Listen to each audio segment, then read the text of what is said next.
बहुजन आघाडीच्या महाविकास आघाडीसोबतच्या युतीसंदर्भात वंचितचे अध्यक्ष प्रकाश आंबेडकर यांनी त्यांच्या कार्यकर्त्यांना एक आवाहन केलंय। वंचित बहुजन आघाडीची महाविकास आघाडीसोबत अद्याप युती पूर्ण झालेली नाही, त्यामुळे इतर पक्षांकडून पक्ष बैठक किंवा कार्यक्रमाला बोलावत असतील तर त्या बैठकी किंवा कार्यक्रमामध्ये उपस्थित राहू नये असं आवाहन प्रकाश आंबेडकर यांच्याकडून करण्यात आलं।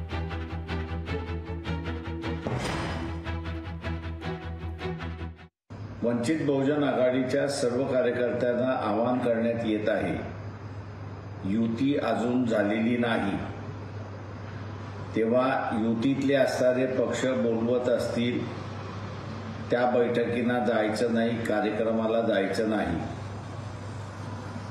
पक्षाकडून जोपर्यंत आदेश येत नाही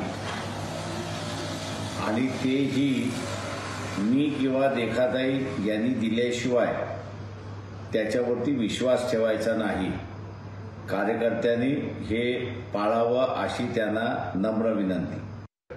आमची चर्चा झाली, 2 दिवसामध्ये प्रकाश आंबेडकर साहेबांशी बोलतील आणि मला फार तर 6 तारखेपर्यंत 5 किंवा 6 तारखेपर्यंत हा तिढा पूर्णतः महाराष्ट्रात सुटलेला दिसेल। लोकशाही मराठी ऐका, पहा, जागरूक रहा।